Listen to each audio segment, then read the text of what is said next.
Alors merci à tous et toutes pour votre présence matinale ou très matinale pour certains, certaines. Voilà, donc j'ai envie de partager avec vous donc ce que j'ai étudié pendant ma thèse à l'ESC Clermont. Donc voilà, le sujet c'est ça. Qu'est-ce qui amène les dirigeants à aller vers l'entreprise libérée? Alors concrètement, quand j'ai fait la thèse, c'était pas ça le titre exact, c'était un truc plus académique. Mais bon, c'est ça le titre qui est compréhensible par tout le monde comme ça. Donc ouais, c'était dans le cadre de ma reprise d'études à l'ESC Clermont, master spécialisé RH et innovation managériale. Je l'ai mis en gras parce que moi, je suis plutôt versant innovation managériale que RH concrètement. Pour vous dire deux, trois mots sur le sujet, pourquoi ce sujet-là? Fallait faire une thèse et autant que ça soit un truc intéressant pour moi. Donc oui, c'est une thèse de master spécialisé, donc pas de doctorat. Comprendre, c'est plus un sujet qui se traite en 3 mois que 3 ans. Donc bah, ça joue, c'est pas un travail de 3 ans, quoi. C'est un travail de 3 mois que je vais vous présenter là, à peu près 3 mois, mais qui se base sur des années de recherche au préalable quand même. Donc pourquoi ce sujet-là pour moi? Bah, parce que l'entreprise libérée, c'est quand même un centre d'intérêt depuis longtemps, longtemps, longtemps, longtemps, et qu'il y avait l'opportunité de le faire dans ce master-là. Parce que le sujet précis, en fait, de qu'est-ce qui déclenche l'idée et la réalisation, la transformation d'une boîte, eh ben, elle n'est pas très, très abordée dans la littérature. En fait, elle l'est individuellement dans les témoignages qu'on retrouve, mais il n'y a pas vraiment eu de recoupement. En fait, il y en a un petit dans le bouquin d'Isaac Getz dont je parlais tout à l'heure, mais il n'est pas très précis et mon étude amène des résultats plus précis. Et le dernier point, pourquoi c'était intéressant pour moi, c'est qu'en tant que consultant qui se destine à bosser, si possible exclusivement avec des boîtes comme ça, j'avais envie de savoir, pour les transformations d'entreprise vers un modèle plus libéré, est-ce que c'est utile les consultants? Est-ce que c'est utile d'avoir de l'apport extérieur? Enfin, et aussi comment est-ce qu'on identifie des prospects concrètement? Comment est-ce qu'on sait si une boîte est prête, pas prête? Comment est-ce qu'on fait un peu de tri là-dedans? En gros, mon sujet, c'est ça, c'est l'entreprise dite libérée. Alors, je mets des guillemets parce que je vous expliquerai tout à l'heure pourquoi. Comment ça émerge? Le qui, le quand, le pourquoi. Voilà. Et donc, je suis parti à l'aventure sur ce sujet-là. Donc, dans les grandes lignes, mon boulot, j'ai fait comme ça. Identifier des organisations, des pratiques ayant des pratiques managériales libérées. Voilà, il faudra préciser. Donc, trouver des boîtes ou des organisations quelconques. Je dis boîte parce que il y aura aussi un ministère belge dedans, donc c'est pas une boîte. Voilà, il y a aussi du public. La source documentaire qu'on a pour ça, bah, il y a énormément de bouquins, pas mal de vidéos sur internet et aussi des interviews. J'ai pu interviewer, 3 personnes pour ça, pour lesquelles il n'y avait pas assez de documentation et voilà. Et donc ce que je regarde, c'est qu'est-ce qui se passe avant l'apparition des pratiques managériales, libérées? Alors ça peut être peu avant, mais ça peut être aussi plus tôt dans l'histoire et trouver des recoupements. Là, c'est vraiment, j'ai fait des recoupements entre guillemets «à l'instinct», à savoir j'ai pris toute l'information que je pouvais et je regarde qu'est-ce que je trouve en commun dedans? Donc voilà, c'est vraiment une première approche pour dégrossir le truc. Un point aussi, je pense important à préciser tout de suite, même si on étudie, des organisations qui, deviennent «libérées» ou «plus libérées» entre guillemets, ce qui compte vraiment, c'est la trajectoire de vie des leaders qui les dirigent. J'explique pourquoi. Là, la personne sur l'écran, c'est Laurence Vanney, c'est l'ancienne, DRH ou plutôt Chief Happiness Officer de la sécurité sociale belge. Donc c'est elle qui a transformé radicalement la sécu belge par rapport à son modèle de travail. Heu et en fait, son histoire à elle, elle était, avant d'être à la sécu belge, elle était, cadre sup, DRH, enfin une super carrière en fait, dans le privé de fou et à un moment, elle a fait un burn-out. Voilà et elle s'est dit: «Je veux plus jamais être malheureuse au travail» et c'est ça qui l'a amenée dans son boulot à la sécu belge à amener ça en fait, le fait que les gens soient pas malheureux dedans, bah, elle entre autres, mais aussi les autres. Et ce qu'on voit dans cet exemple-là, c'est que le changement, en fait, c'est pas la sécu belge, c'est dans sa tête à elle, entre 2 jobs, en fait, concrètement. Donc voilà, ce qu'il faut suivre et étudier, c'est pas les boîtes, c'est les gens. Aussi, précision sur le sujet d'études, donc je parlais d'entreprise, libérée. Entreprise libérée, c'est le mot employé par Isaac Getz dans son bouquin jaune, là, qui est sur l'écran. Hem Alors la définition qu'il en donne, alors je ne vais pas être exact sur les mots, de mémoire, c'est une entreprise dans laquelle les salariés sont libres d'entreprendre les actions qu'ils trouvent, pertinentes pour le boulot. Ça peut vouloir dire à peu près tout et n'importe quoi comme chose. Par exemple, ça peut vouloir dire qu'un employé, quelconque peut décider d'ouvrir une succursale de la boîte, n'importe où ailleurs. Ce genre de choses est arrivé, mais c'est pas en claquant des doigts et n'importe qui fait ça comme ça. Voilà, on peut pas non plus faire n'importe quoi. C'est pour ça que cette définition, elle est un peu romancée et c'est pas ça que je vais prendre comme définition dans mon étude, même si ça donne quand même quelques enfin, contours et surtout, c'est le mot qui est connu aujourd'hui du grand public. C'est pour ça que je l'ai mis dans la description de cette présentation. Une autre approche que j'aurais bien aimé prendre, mais qui explique aussi pas mal de choses, mais qui ne suffit pas pour ce qu'on va faire, c'est la théorie de MacGregor, donc qui date de 1960. Théorie X du management, théorie Y du management. Dans la théorie X du management, on voit l'humain comme étant un individu flemmard qui n'a envie de rien faire, et donc il faut contrôler, euh, motiver, donc carotte, bâton. Et c'est ce genre de pensée qui amène à créer des organismes, des boîtes pyramidales avec des chefs qui donnent du travail et contrôlent qui les fait. Parce que si on donne pas aux gens du boulot et qu'on contrôle pas qui les fait, bah, ils sauront pas quoi faire et ils ne feront rien et ils essaieront enfin, de ne rien faire dans la mesure du possible. C'est encore la vision qui domine dans nos organisations aujourd'hui. Voilà, le système de fonctionnement managérial est enfin, calqué sur ces idées-là. En même temps, en 1960, MacGregor propose une autre théorie alternative avec d'autres présupposés sur l'humain, qui s'appelle la théorie Y. Ça dit que bah, l'humain, non, il n'est pas flemmard par défaut. Par défaut, il a envie de s'engager. Par défaut, il est naturellement motivé. Il est spontanément, euh, disons, dans l'initiative. Il ne faut pas le freiner là-dedans. Voilà, donc l'humain, si on peut considérer aussi que par défaut, ouais, il est responsable et moteur. Alors, qu'est-ce qui est plus vrai que l'autre? Ben, alors, ce qui est intéressant, c'est que la théorie Y, quand on regarde ça, euh, ben, les gens qui bossent dans une entreprise, le soir, ils viennent chez eux, ils ont choisi d'avoir des enfants, ils vont s'en occuper de manière responsable. Euh, Aussi, certains choisissent de prendre des responsabilités associatives, genre ils vont entraîner les gamins au foot, ce genre de truc. Pareil, personne ne leur a dit de faire ça. Donc, ce qu'on voit, c'est que dans la vraie vie, en dehors de la boîte, les gens ont tendance à vouloir naturellement prendre des responsabilités et prendre des initiatives. Il y a quand même ce fond-là. Donc, pour ça que moi, je penche plus sur l'humain de base, il est quand même plutôt théorie grecque pour moi. Le dernier point par rapport à ça, c'est qu'on peut se dire, oui, c'est des gens, et des gens qui sont plutôt d'un côté ou plutôt de l'autre. En fait, il y a un effet Pygmalion quand une boîte prend les gens pour des cons, entre guillemets, voilà, ou des feignants, et applique un management à une culture de théorie X, on voit apparaître tous les travers de ce côté-là. Par contre, quand on change le management et la culture d'entreprise et qu'on met des process qui supposent que les gens sont responsables, ben, on voit apparaître les comportements de théorie grecque. Donc voilà, c'est plus aussi une question de comment on les regarde que comment ils sont vraiment.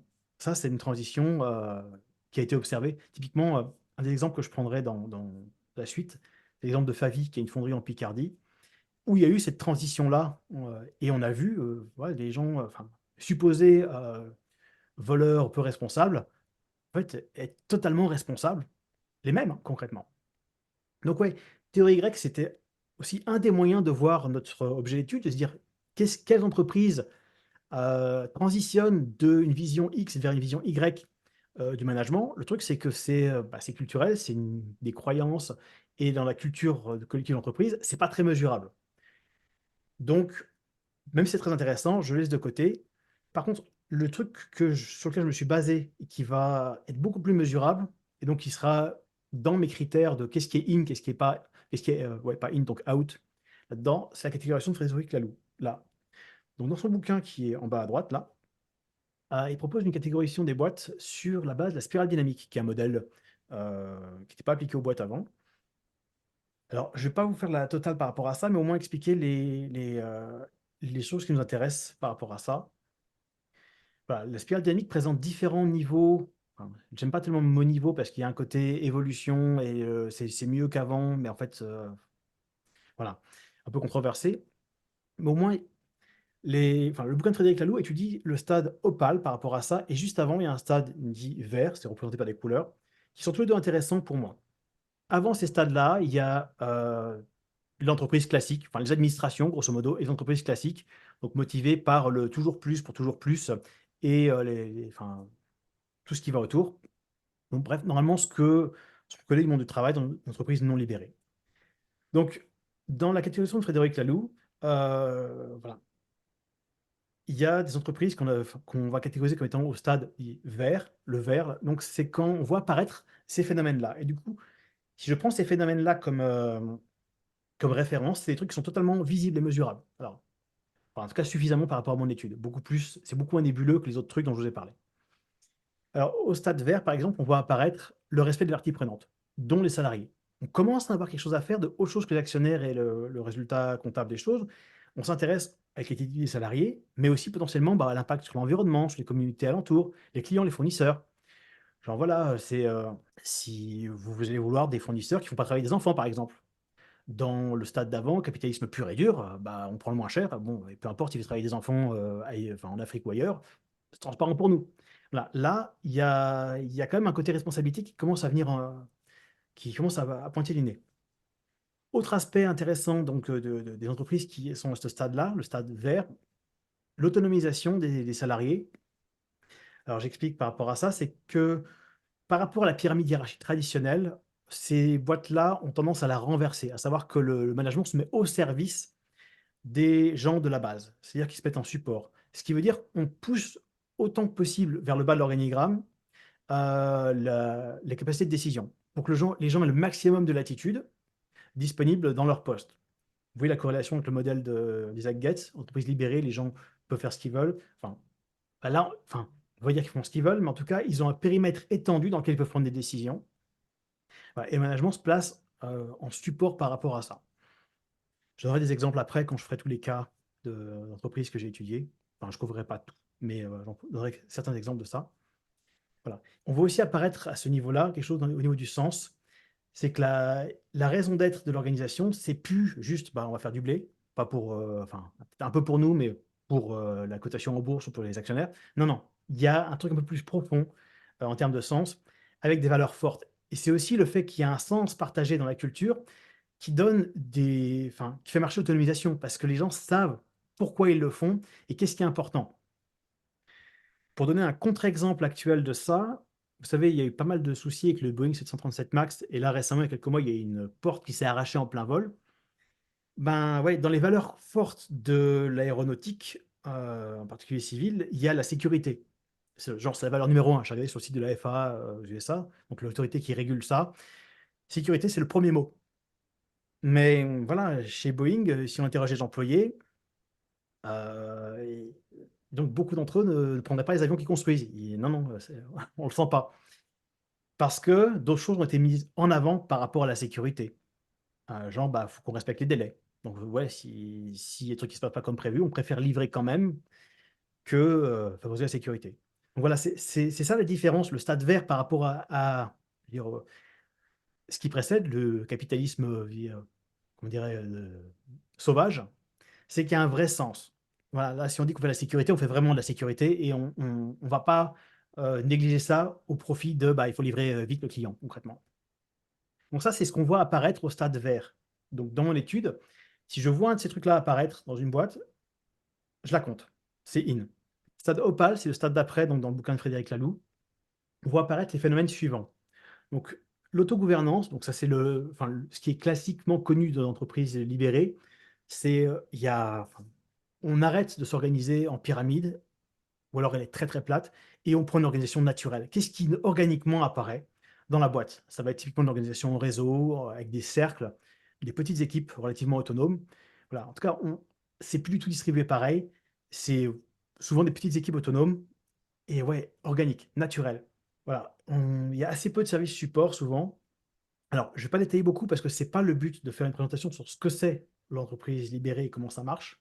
Justement, mon but, c'était d'apporter un complément par rapport à justement ce qui manque dans la littérature, pour savoir comment ça arrive. Donc, ouais, autogouvernance. Aussi, donc, ce qu'on voit apparaître dans le stade opale, la recherche de plénitude. Alors, quand je dis plénitude, c'est le mot de Frédéric Laloux. Ça ne veut pas dire zen, ça veut dire être plein.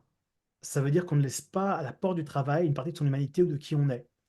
Souvent, dans le monde du travail tel qu'on le connaît, il faut mettre un masque et pas montrer intégralement qui on est parce que ça ne le fait pas concrètement. Voilà, et ça, plus le décalage entre qui on est vraiment et ce qu'on doit montrer pour pouvoir conserver son poste et survivre dans le boulot est fort, plus ça fait mal. Et bien là, dans le stade opale, On bazarde ça. Ouais, ça accepte qu'on est des humains avec des émotions, des intuitions, enfin bref, qu'on n'est pas des machines ou des trucs, sans émotion, voilà, ou juste une paire de bras. Ça accepte pleinement le fait qu'on est des humains et tous nos côtés. Voilà, c'est beaucoup plus intégratif. Aussi, sur le plan du sens, ça va encore plus loin que ce qu'on voit au Stade Vert avec, ce qu'on appelle une raison d'être évolutive. C'est le terme de Frédéric Laloux, mais il l'a piqué, il l'a repris du bouquin de sur l'holacratie. Donc il y a raison d'être et évolutive. C'est qu'en fait, ce qui drive une organisation Opal, c'est sa raison d'être. C'est plus, enfin, les chiffres sur de la compta ou quoi que ce soit, il y a une raison fondamentale en fait d'existence de cette boîte. Et c'est plus la survie, c'est pas le but numéro un dessus, c'est que la boîte s'autopréserve, quoi qu'il arrive. Non, non. Par exemple, on parlera de Buurtzorg tout à l'heure, qui est une entreprise aux Pays-Bas avec des infirmiers. Enfin, c'est une énorme boîte d'infirmiers. Et voilà, le but de l'organisation, c'est de faire que les patients aient mieux. Enfin, je ne saurais pas le dire exactement comme ils l'ont dit, mais et le fondateur fait même gratuitement du consulting pour ses concurrents, pour les aider à mieux se structurer, parce que le but, c'est pas enfin, d'attirer à soi tout le marché. Non, le but, c'est de pouvoir mieux soigner des patients. Voilà, donc on est sur enfin, en termes de sens, sur un truc vraiment différent. Et évolutive, parce que ça va évoluer avec le temps. En fait, on n'est pas sur un truc fixe, on est un truc, ouais, c'est mouvant, c'est comme un organisme vivant, entre guillemets. Donc voilà pour enfin, brosser très vite le tableau de ce que je regarde. Donc moi, dès qu'une entreprise ou une organisation va mettre, enfin, on va voir un de ces phénomènes, ces 6 phénomènes apparaître, je coche, je prends. Voilà. C'est la barrière que j'ai prise pour cette étude-là. Je pense que oui, l'entreprise libérée, selon Isaac Getz, ça prend ces 2 stades-là, le vert et le opale, parce que dans les 2, on a l'automatisation. L'automatisation, elle est certes encore plus importante au stade opale. Donc voilà. Donc, ce que j'ai fait, c'est dans le temps que j'avais, à savoir à peu près 3 mois, quoi, grosso modo, équivalent 3 mois temps plein, j'ai pris un maximum de cas. Bon, j'ai eu le temps d'en faire 15. Et voilà, qui ont amené à l'organisation des pratiques vertes ou opales. Et j'ai cherché dedans des facteurs communs dans leur histoire de vie. Donc, pas les organisations, mais des leaders qui les dirigeaient. Voilà. En particulier juste avant, mais des fois, je suis allé un peu plus loin dans le passé. Les sources documentaires pour moi, pour ça, c'est donc des bouquins. Il y a beaucoup, beaucoup de bouquins, parce que souvent, c'est des gens qui ont écrit des témoignages, des vidéos, qu'on retrouve des interviews ou des TEDx, et dans certains cas, j'ai fait quelques interviews aussi. Voilà la liste enfin, complète des leaders que j'ai étudiés. Je ne vous décrirai pas tout, j'en décrirai certains au travers des pages qui suivent, mais ce qui me paraît important dedans, dans les 15, c'est qu'on a à peu près toutes les époques depuis 1960. Voilà, il y a Gore qui démarre en 1958, jusqu'à des boîtes qui ont transitionné vers ces modèles libérés plus récemment, à peu près la moitié qui sont dans les 10-15 dernières années. Donc voilà, on couvre un spectre large d'époques.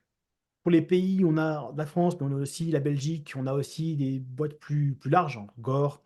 Il y a aussi HCL en Inde, qui est une boîte multinationale en fait. Voilà. Pour les tailles, bah, ça va de la petite boîte, je pense à Steel Industries, à l'époque, il devait être de l'ordre de la dizaine, je pense, à des boîtes de plusieurs milliers d'employés. Hein, je pense là, typiquement, bah, HCL. Donc voilà, on couvre assez large. Une distinction par contre où il y a enfin, un gros décalage, c'est le privé-public. Bah, dans le public, je trouve assez peu d'exemples, voire très peu. Alors, il y a la Sécu belge donc, qui est dans mon étude. Il y a aussi eu le ministère des Transports belge pendant un moment. Je ne sais pas où ils en sont actuellement. Mais ouais, le public, c'est bizarrement peu représenté dans ces choses-là. Euh, Ça fait une grande question par rapport à ça que j'aborderai pas dans cette présentation. Ce que je vais vous présenter donc là dans ce qui suit, donc c'est les résultats enfin, de cette étude des biographies entre guillemets de ces 15 leaders. Ce que j'ai trouvé, c'est 6 facteurs communs. J'ai trouvé 6 choses qui étaient récurrentes. Alors pas chez tous, mais ces choses-là, je les trouve dans un tiers du panel à chaque fois. J'ai pas fixé de seuil à la base, je m'étais dit: «Bon, je vais voir, ce que je trouve» et il se trouve que ce que j'ai trouvé, c'était représentait quand même suffisamment. Alors, le 1er facteur, c'est le ras-le-bol. Voilà. Alors, j'ai mis la photo de Bill Gore, là. Alors, donc ouais, j'ai l'occasion de vous raconter un peu les histoires de ces gens-là. Quand j'ai présenté pour ma thèse, j'avais 20 minutes, donc là, en fait, on aurait déjà fini. J'ai plutôt 1 heure Et donc, je peux vous raconter les choses qui sont vraiment, enfin, au-delà des conclusions, les histoires de vie de ces gens-là et comment ça s'est passé. Ce qui pour moi, enfin, et le réel contenu de ça, c'est que c'est voilà, c'est des gens qui ont pris des décisions, qui ont des vies particulières, et ça vaut le coup d'être raconté. Donc, Bill Gore, euh, il était chimiste, ingénieur chimiste chez DuPont, c'est une boîte de chimie justement. Et dans les années 50, en fait, il voulait développer certains produits et le management de la boîte lui mettait beaucoup de bâtons dans les roues. En fait, c'était très procédurier, c'était très, très, bah, comme on connaît la bureaucratie, quoi, ça empêche de bosser. Et donc, à un moment, bah, ras le bol, pouf. Ce qu'il a fait, c'est qu'il a pris une licence sur les brevets de la boîte qui l'intéressait et dans son garage avec sa femme, il a monté, bah, sa boîte pour exploiter ces produits-là. Sachant que, bah, il aurait bien voulu le faire dans la boîte, d'origine, mais ouais, elle l'empêchait de travailler, enfin de faire ça. Voilà. Donc là, on est sur un cas de ras-le-bol. Ras-le-bol, c'est ouais, le leader était surexposé à un paradigme traditionnel qu'il ne supporte plus. Voilà. Donc l'adoption d'un paradigme, entre guillemets, «libéré» semble directement en réponse à cela. Alors pour Bill Gore, il y a eu quand même du management dans sa boîte. Ils ont mis un certain temps à converger, mais disons qu'aujourd'hui, Gore, et ça fait un petit moment, quand même quelques dizaines d'années, c'est un truc qui fonctionne en réseau. Il y a vraiment plus de position hiérarchique dedans. Il y a encore un président parce que c'est obligatoire au niveau de la loi, mais sinon le reste, c'est vraiment du fonctionnement en réseau. Donc oui, bon, ils ont mis du temps pour inventer tout ça quand même. C'est pas non plus, comment dire, c'est pas non plus instantané. Mais voilà, il y avait cette idée de plus jamais ça, entre guillemets. Plus jamais, parce qu'il avait vu le coup, il avait vécu, et non, plus jamais. Pareil pour Laurence Vallée dont je parlais tout à l'heure, voilà, qui avait vécu aussi trop d'entreprises traditionnelles. Et elle, c'était: «Je ne veux plus jamais être malheureuse au travail». Voilà. Donc voilà, facteur un, le ras-le-bol. On peut plus. Deuxième facteur que j'ai trouvé, ce que j'appelais la pré-exposition. Je vous explique. Alors, sur la photo, vous avez Gérard Hindenburg, je ne sais pas comment ça se dit, mais voilà. C'était le dirigeant de Hindenburg Electro chose, voilà. Bon, ce qui est important à retenir, surtout, c'est que, voilà, il a hérité de cette boîte-là, mais que c'est le créateur de quelque chose qui est beaucoup plus connu, qui s'appelle la sociocratie. La sociocratie, c'est un modèle de gouvernance pour les boîtes, pour les organisations, en fait. Même si moi, je ne l'ai pas beaucoup vu en action telle quelle, jusque-là. Il n'y a pas de boîte sociocratique, dans mon panel, par exemple. Et lui, il est pas dedans, mais ce que j'ai beaucoup plus vu, c'est qu'on pique des pratiques à la sociocratie pour les importer à différents endroits. Genre les élections sans candidat, ça vient de là. Élection sans candidat, c'est quand on fait une élection, mais il y a personne qui se présente, c'est qu'on on propose, on désigne certaines personnes. Bah, moi, je trouve que ça serait intéressant que toi tu y sois. Alors, voilà, je te nomine toi parce que je trouve que ça serait intéressant. Alors les gens peuvent toujours refuser, mais voilà, on n'a pas du tout le même esprit quand le groupe choisit qui il a envie d'avoir dans telle ou telle position. Et ça, c'est qu'une des pratiques sociocratiques. C'est pour ça que c'est connu, donc voilà. Donc oui, créateur de sociocratie, pourquoi j'en parle là? Parce que quand j'ai lu sa biographie à lui, en fait, quand on regarde plus tôt, lui, dans ses origines, il est Quaker. Tu sais, enfin, moi, Quaker, quand j'étais gosse, c'était le nom d'un paquet de céréales. Mais en fait, voilà, c'est aussi le nom d'un un groupe religieux. La Société religieuse des Amis, je crois que ça s'appelle en français. Et dans la culture Quaker, il y a un énorme, énorme respect pour l'opinion des autres, pour les autres, enfin, de ne pas vouloir contraindre quelqu'un d'autre. Et lui, donc il est Quaker, il a passé son enfance dans une école dirigée par quelqu'un qui était Quaker aussi, et qui mettait en place dans son enseignement ces principes-là. Donc en fait, il a baigné dans la marmite. En fait, il est tombé dans la marmite quand il était petit, en fait. C'est juste qu'il a formalisé ça comme sociocratie un moment, mais enfin, les concepts de base, les valeurs fondamentales dedans, elles étaient déjà là culturellement. Et moi, quand je me suis rendu compte de ça pour lui, ça fait tilt, j'ai dit: «Est-ce qu'on voit ça à d'autres endroits?» Et la réponse, bah, c'est pour ça que ça arrive dans mon présentation numéro 2. Voilà, le leader a été déjà exposé par le passé à un paradigme libéré, quelque chose qui lui ressemble.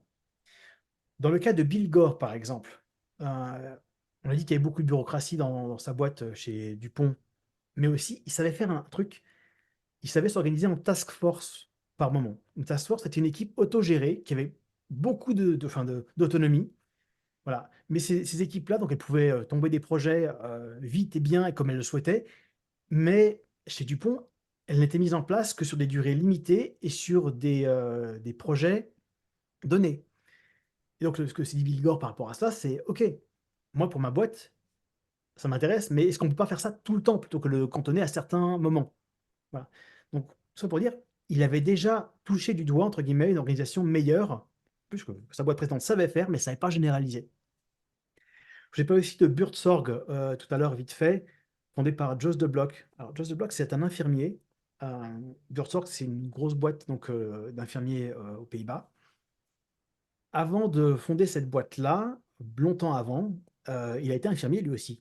Heu et c'est après ça qu'il y a eu un virage néolibéral dans son pays par rapport à ce secteur-là. Il s'est retrouvé, bah, cadre à encadrer donc du coup encadrer, enfin voilà, N+, quelques-uns dans ce secteur-là et à constater qu'en fait, que ça devenait du grand n'importe quoi en fait. On s'est retrouvé, c'est un peu comme ce qui est en train de se passer ici ou dans les pays, vraiment libéraux. Tarification à l'acte, il faut enfin passer moins de temps, une piqûre c'est 2 minutes et cetera. Enfin, tous les trucs inhumains qu'on connaît.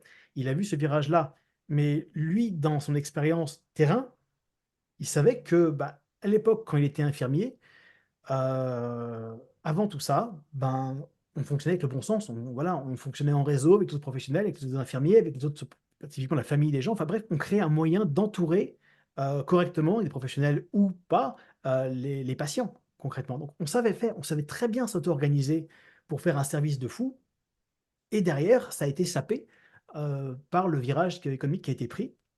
Mais il avait toujours cette idée, en tête qu'on a su faire et donc on devrait savoir refaire. Voilà, encore un cas où ben, ce qu'il a mis en place, c'était pas si loin que ça de ce qui existait avant, grosso modo, ce qu'il avait déjà vécu. Dernier exemple dans cette, catégorie-là, c'est Jean-François Zobrist, donc de Favy. Favy, c'est une fonderie en Picardie. Alors maintenant, il est retraité, Jean-François Zobrist, mais il a dirigé la fonderie là pendant une trentaine d'années. C'est probablement la boîte, entreprise libérée la plus connue, au moins en France et enfin très, très emblématique du sujet. Jean-François Debrist, avant de prendre la direction de Favy, il bossait déjà dans le même groupe pour le même patron, le même patron qui a mis à la direction et ce patron avait par rapport à lui, un fonctionnement déjà très libéré. Il lui disait par exemple, voilà: «Ce que tu proposes là, moi je pense que c'est une connerie pour telle ou telle raison, mais si tu y crois, vas-y fais-le». Voilà. Donc il y a vraiment ce côté, heu, voilà: «Je te donne mon avis, mais c'est toi qui es sur le terrain, c'est toi qui sais». Et Jean-François Debrist, il dit: «Voilà, j'ai été libre toute ma vie», toute sa vie pro qu'il a passée dans ce groupe-là, au début en tant que métallurgiste et après en tant que patron. Ouais, ben, oui, l'actionnaire, principal était quelqu'un qui le laissait libre des moyens. Donc voilà, Jean-François Debrist avait déjà été exposé aussi à ce paradigme-là. Enfin, dans les 3 cas que je cite, ils avaient vécu quelque chose de cet ordre-là, quelque chose qui ressemble à ce qu'ils ont mis en place après, qui ressemble de près ou de loin en tout cas. Troisième facteur que j'ai trouvé, c'est par rapport à l'accès au pouvoir. En fait, voilà, c'est le leader avait des idées novatrices ou libérées, mais son environnement ne lui permettait pas de les implémenter et on les voit apparaître, dans la boîte quand, bah, la personne accède à un pouvoir suffisant pour les mettre en place. Ça donne quelques idées sur le quand aussi du coup. Bah, Bill Gore, voilà, pour reprendre le même exemple, hein, l'idée c'est, bah, je quitte ma boîte, j'en fais une autre. Du coup maintenant je peux, voilà. Avant je pouvais pas, maintenant je peux. Un autre exemple, de ce type-là, c'est donc, j'espère que je vais pas écorcher son nom, Michel Munzenhutter de SW Isocom. Ces boîtes-là, enfin, c'est un groupe industriel basé en Allemagne, si je dis pas de bêtises, et ils ont une entreprise, enfin, un site industriel en Alsace. Et donc, Michel Munzenhutter, il est arrivé comme directeur technique de cette boîte-là. Et voilà, il a pris ce poste. Alors, il raconte ça dans son bouquin en fait, qui s'appelle Perf Ambiance. J'espère que je dis pas de bêtises, je fais ça de mémoire. Il a pris ce poste parce que justement, il voulait pouvoir appliquer des idées novatrices. Il voulait avoir la latitude de le faire. En fait, il connaissait déjà Jean-François Sopris de Favy pour l'avoir rencontré dans son précédent job. Donc, voilà, il avait déjà été un peu en contact avec ces choses-là. Une des histoires qu'il raconte dans son bouquin, Michel Musonhouter, c'est que quand il a pris ses fonctions, à un moment, il y a eu une grosse grève dans son usine. Et typiquement, la manière dont ça se résolvait, c'était bah, le siège en Allemagne vient et résout le problème. Il a dit: non, non, on va pas faire ça cette fois-ci, je règle le problème tout seul. Le siège lui dit: ok, mais si dans une semaine il y a toujours la grève, tu t'en vas. Simple. Il dit: «OK». Et il l'a réglé effectivement. Pourquoi il fait ça? Bah, c'est en fait, c'est l'idée de, montrer que je peux gérer seul en autonomie mon truc. Dans son bouquin, on trouve vraiment cette idée de j'ai des idées et je voudrais pouvoir les mettre en place et il faut qu'on me laisse le faire, grosso modo. Donc ouais, c'est celui qui re dans mon panel qui représente le plus ce enfin, tout en ne mettant pas tout de côté pour fonder sa boîte comme Bill Gore, celui qui représente le plus cette idée de: «OK, j'ai besoin d'avoir accès à plus de capacité d'action». Autre exemple sur cette, catégorie-là, l'accès au pouvoir, c'est celle de David Marquet. Il écrit un bouquin qui s'appelle «Turn the Ship Around». C'est sur, sa prise de commandement dans un sous-marin de l'armée américaine, l'USS Santa Fe. Ça se passe, je crois 99 à 2001. Ça vaut le détour comme histoire, c'est super. Il était à l'académie de la marine américaine pour prendre commandement donc d'un sous-marin nucléaire. Enfin, il n'avait jamais été capitaine. Pour passer capitaine, il y a 1 an d'études à faire à l'académie. Et 15 jours avant la fin de ses études, faut savoir que le capitaine, on le forme à tout sur le navire. Genre, il sait le moindre boulon, le moindre bouton, voilà, enfin, la tuyauterie, enfin, il sait tout. Le mec connaît l'intégralité de son sous-marin. C'est vraiment le chef traditionnel, entre guillemets, qui pourrait suppléer n'importe qui, faire n'importe quel poste, parce qu'il sait tout. Voilà. Bref, 15 jours avant la fin de sa formation, on lui dit: «Au fait, on a un commandant sous-marin qui vient de démissionner. Donc toi, tu étais prévu pour prendre le commandement de ce sous-marin-là», je crois que c'était l'USS Olympia. «Finalement, tu vas prendre celui-là, l'USS Santa Fe. Voilà, tu as 15 jours». Alors l'USS Santa Fe, il faut savoir que c'était la risée de l'académie parce que c'est le sous-marin qui avait les résultats les plus pourris de la flotte du Pacifique. Donc voilà, en 15 jours, il doit se préparer pour prendre commandement de ce sous-marin-là, pour lequel il n'est pas formé. Alors, il fait plein de confs maintenant parce qu'il est consultant en management et donc on le voit raconter cette histoire bien mieux que moi. C'est énorme ce qui s'est passé parce que, voilà, quelques jours à peine après sa prise de commandement, ils font un exercice ils simulent une panne de réacteur. Voilà, donc du coup, voilà, on va être sur batterie, mais il faut pas trop la drainer, mais pour la drainer un peu plus, pour mettre un peu plus de stress, il dit: «Tiens, je vais donner un ordre, on va le faire. Allez, vitesse 2 tiers». Second répète: «Vitesse 2 tiers». Et là, il y a la personne qui gère bah, justement, cet ordre-là, qui commence à se décomposer, hein, parce qu'en fait, il y a pas de vitesse 2 tiers sur ce navire-là. Il est pas formé pour le bon navire, le capitaine, donc ça peut pas marcher. Donc en débrief privé, le capitaine David Marquet demande à son second: «En fait, tu savais qu'il y avait pas de vitesse 2 tiers sur ce navire-là?» «Mais bien sûr, mais tu as répété l'ordre quand même, en fait». «Oui». «Pourquoi?» «Parce qu'il pensait que c'était une fonctionnalité cachée connue exclusivement des commandants». Donc c'est là où David Marquet il s'est dit: «OK, bon, moi je suis pas formé pour ce navire, avec un équipage qui est formé pour obéir et moi qui vais forcément dire n'importe quoi vu que je connais pas, en temps de guerre, on est tous morts. Donc on arrête là, je vais arrêter de donner des ordres». Alors techniquement, il a gardé quand même un secteur qui est l'armement, parce qu'il veut pas que les gens aient sur leur conscience le fait d'avoir, balancé des missiles sur d'autres personnes.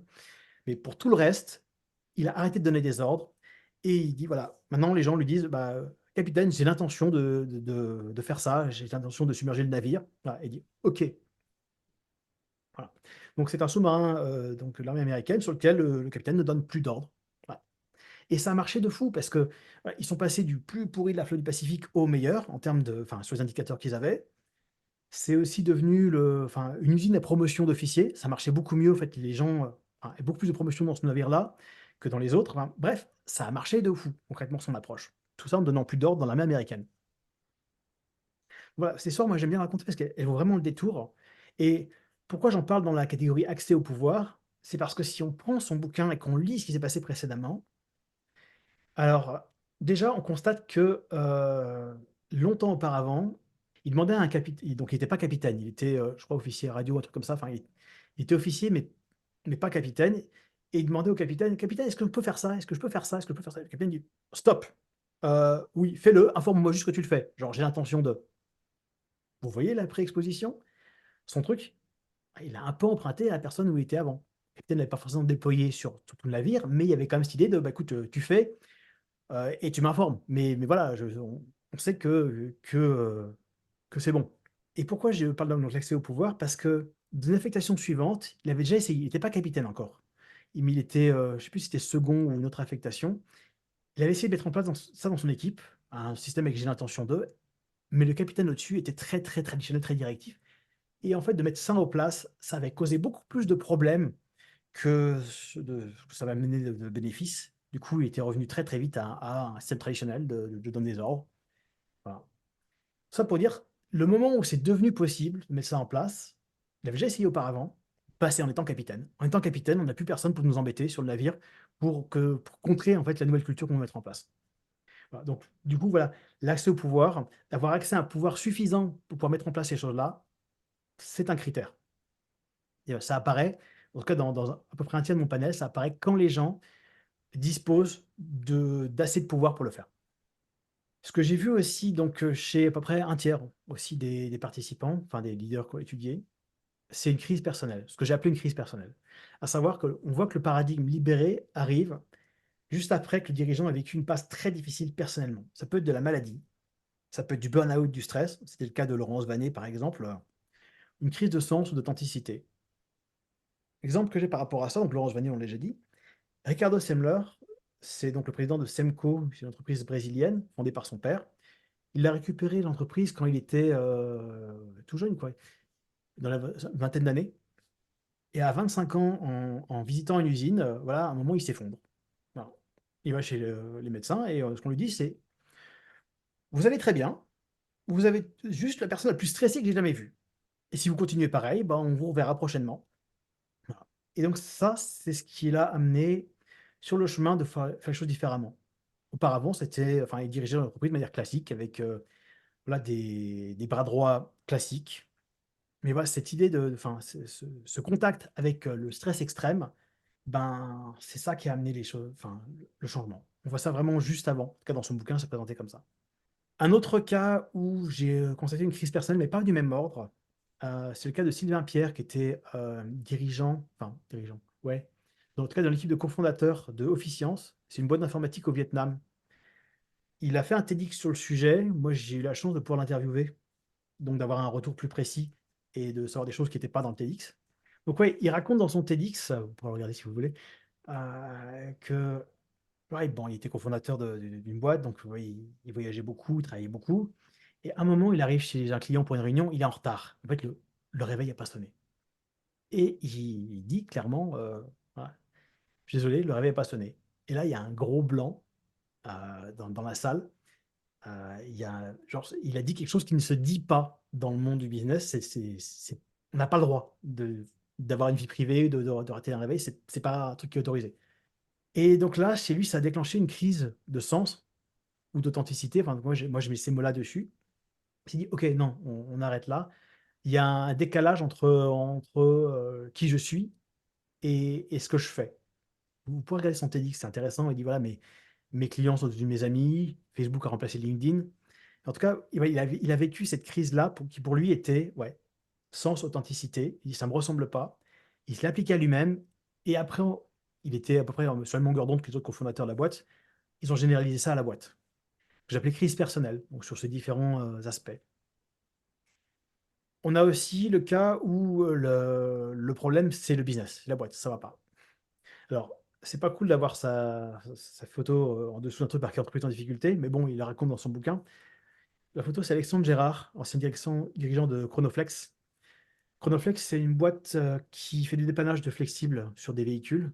Je crois qu'ils sont basés près de Nantes. Voilà, ils étaient en croissance, en fait, c'était juste avant la crise de 2009, ils étaient en croissance forte, 30% par an.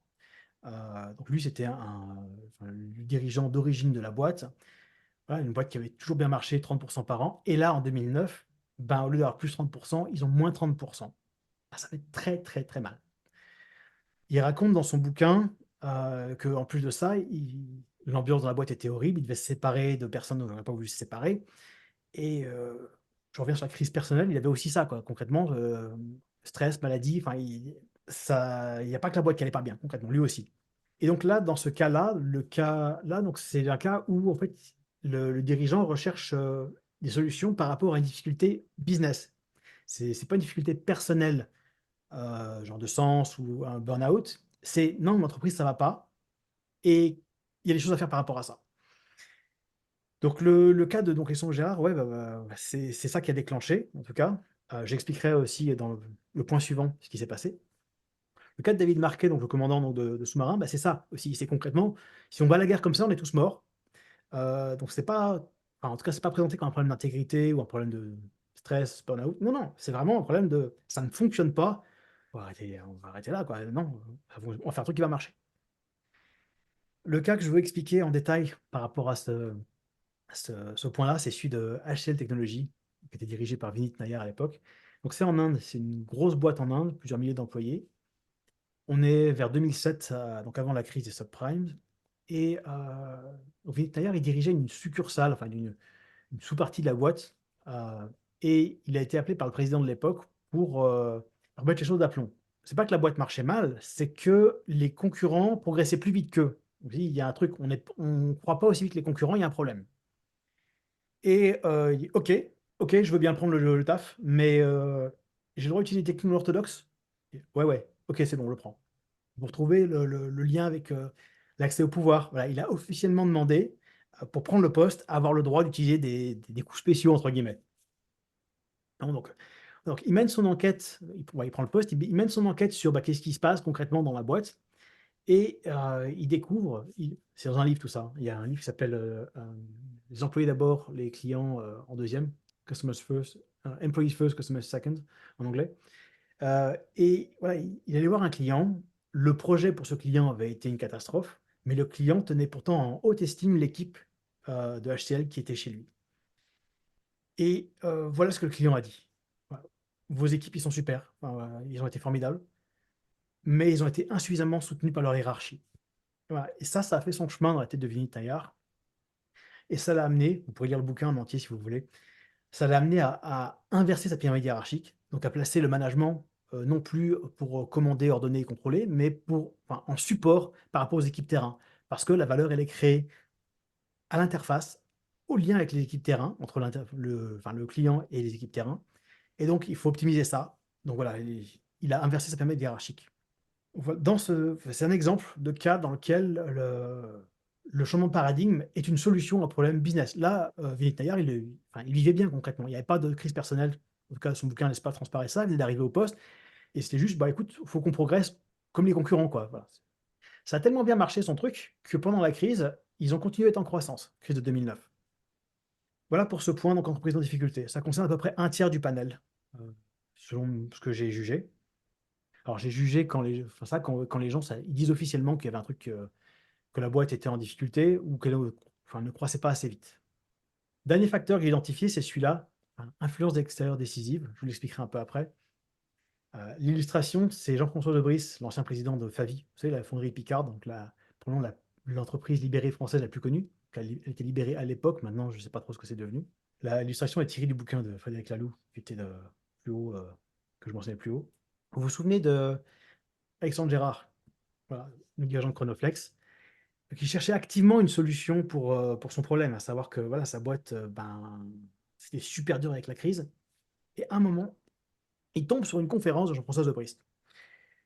Ça lui fait un électrochoc parce que tout ce que Jean-François Debrist explique sur le fonctionnement de sa boîte à lui, Favi, c'est tellement pas compatible avec le fonctionnement traditionnel que voilà, il est déboussolé, Alexandre Gérard. N'empêche qu'à la fin de la conférence, il va voir Jean-François Debrist. Il dit: «Mais comment on fait pour transformer l'entreprise?» Et Jean-François Debrist lui répond, de sa réponse la plus classique par rapport à cette question: «Démerde-toi». Cet exemple-là, oui, Alexandre Gérard, oui, il va potasser tout Jean-François Debrist, les bouquins qu'il a écrits, tout ça, il va bien bosser son truc. Mais pour moi, cet exemple-là illustre, ce que j'appelais l'influence extérieure décisive, à savoir le contact. C'est le contact avec, des idées vertes ou opales, typiquement via un expert, c'était Jean-François Debrist, qui déclenche, le changement. Là, c'est ça qui fait que juste après ça, on voit la mise en chemin vers une entreprise, entre guillemets «libérée». Donc là, il y a le cas pour Alexandre Gérard. Je l'ai aussi vu pour, Clément Nérial, donc qui est le fondateur et dirigeant de Cell Industries. Alors c'est une petite boîte de marquage industriel, près de Brioude. Il a fait un TEDx, c'est comme ça que j'ai mes infos. Dans son TEDx, il raconte que quand ils ont monté la boîte, enfin quand il a monté la boîte, bah, ils étaient pas nombreux et bah, il fallait que ça marche. Donc, il s'embêtait pas avec des process, des machins, des trucs compliqués, non, il faisait le boulot.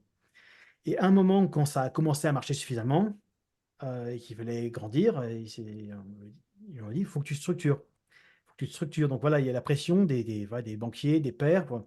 Ouais, bon, maintenant, il faut qu'on arrête les faire n'importe quoi. Ouais, tu mets un chef d'atelier, tu fais des process, ouais, bref, tu deviens une boîte normale. Il l'a fait. Il a structuré sa boîte, il est devenu une boîte normale et les salariés étaient malheureux et lui aussi. Bon, ben, il a fait machine arrière, mais le moment où il a fait machine arrière, c'est juste après avoir rencontré, Isaac Getz, l'auteur du bouquin jaune que je présentais tout à l'heure, la personne qui a créé le mot entreprise libérée. C'est après avoir vu une conférence d'Isaac Getz sur l'entreprise libérée qu'il a compris que en fait, ça pouvait marcher. Ce qu'il avait en tête, ce qu'intuitivement il avait mis en place et qu'il avait enlevé parce que à cause de la pression sociale, ça marche. Ça marche, d'autres gens l'ont fait. Donc il dit: «Écoute, je vais me faire confiance, je vais faire comme je le sens». Ça a été un soulagement pour lui et pour ses équipes. Alors, par rapport à ce facteur-là, donc où on voit une influence extérieure, donc là, j'ai parlé des cas où on a la rencontre concrète avec un consultant ou un expert, mais il y a aussi les bouquins, parce que ça fait quand même, 15 ans pour, le bouquin d'Isaac Getz que c'est sorti. Le bouquin de Frédéric Laloux, il va fêter ses 10 ans, ou il a fêté ses 10 ans là, cette année. Donc ça fait un petit moment que c'est dans la nature et donc c'est accessible. Quand on cherche sur ces sujets-là, on trouve. Voilà. Et donc dans mon panel, j'ai trouvé donc sur, ce facteur influence extérieure décisive sur à peu près la moitié et si on prend toutes les boîtes qui ont évolué vers, des choses vertes ou opales post 2010, donc après la publication du bouquin d'Isaac Getz, ben, c'est quasiment toutes. Ce qui veut dire que, ça fait des «petits» entre guillemets, que l'influence extérieure, le fait que de rencontrer des experts ou d'avoir accès à des matériaux verts ou opales, c'est un facteur ça semble être un facteur assez décisif de nos jours, maintenant que c'est quelque chose qui est dans l'espace commun. Pour conclure par rapport à tout ça, donc ouais, moi je suis content parce que j'ai pu donc dans cette recherche trouver des différentes motivations. Donc, il y avait la côté santé et stress, les gens qui ont fini en burn-out ou, même, carrément physiquement malades. Le côté sens, intégrité, heu, les 2 là, j'avais classé dans crise personnelle, mais aussi le côté business. On ne trouve pas forcément les mêmes à chaque fois, mais il y a très souvent, ça quoi, concrètement. Donc voilà, sur le pourquoi, on a ça qui est quand même bien visible sur le pourquoi faire ça? Qu'est-ce qui déclenche en termes de contexte personnel ou business? Je trouve aussi des résultats qui sont plus précis que ce qu'il y a dans la littérature. Alors ce que j'ai trouvé de mieux dans la littérature, après j'ai pas fouillé de manière extensive parce que j'avais pas un temps très long non plus, mais j'ai redécouvert en faisant tout ça le bouquin donc, d'Isaac Getz, Liberté et compagnie et dedans donc il y a un chapitre sur pourquoi les leaders font ça et lui il avait identifié que 2 catégories différentes. C'était, l'exaspération, ce qui se rapproche du ras-le-bol que j'ai trouvé et l'admiration pour d'autres dirigeants qui ont fait des trucs, sympas, en tout cas qui les inspirent eux. Donc voilà, moi je constate que j'ai plus de diversité, je suis plus précis que ce modèle-là. Mon étude quand même a des biais, évidents. Le biais de visibilité, c'est-à-dire que, bah, je n'ai pas pris tout ce que j'ai pas pris toutes les boîtes, j'ai pris que celles que j'ai trouvées et donc j'ai trouvé celles qui étaient le plus visibles, celles qui ont communiqué sur le sujet. Donc celles qui n'ont pas communiqué sur le sujet, bah, elles sont invisibles et je ne les ai pas vues. Évidemment, j'ai favorisé celles pour lesquelles l'information était accessible et facilement accessible. J'ai fait quelques interviews, mais voilà, souvent c'était des bouquins, donc voilà, tout le monde n'écrit pas un bouquin pour parler de sa boîte, concrètement, ou fait pas un TEDx pour parler de sa boîte. L'autre facteur, c'est le biais du survivant, à savoir, bah, les boîtes qui ont mis en place un fonctionnement vert ou opale et qui n'ont pas survécu à ça, bah, je les vois pas. Voilà, donc elles sont pas dedans. Donc c'est à prendre en compte, dans la méthodo. Bon, néanmoins, moi, je voulais ça comme une première approche et en 3 mois, du truc. Donc voilà, je suis quand même content de ce que ça a dégagé et l'autre point, enfin, ça va être le dernier point de conclusion pour moi par rapport à ça. Ce qui se dégage, c'est que comme le contact, en tout cas récemment, dans les dernières années, depuis que l'entreprise libérée, c'est un sujet commun, vu que le contact avec du matériau, opale, ouvert, le contact avec des experts ou en tout cas du contenu, avec ces idées-là semble déterminant. Ça semble assez prometteur pour, les consultants, en tout cas les gens comme moi qui veulent jouer un rôle là-dedans, quand le dirigeant est en recherche active. C'est-à-dire que Alors Jean-François Debrisse il avait fait visiter son usine de Favy à des tonnes de gens, dont aucun n'avait recopié son modèle ou pris quoi que ce soit. À l'époque, c'était assez impressionnant le ratio, quoi. C'était une curiosité, mais pas copié pour autant.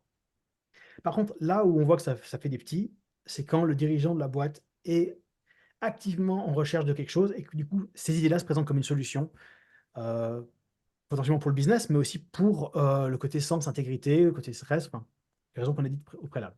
Voilà, c'est bon pour moi pour, cette présentation. Merci beaucoup. On va passer aux questions. Je vais couper l'enregistrement.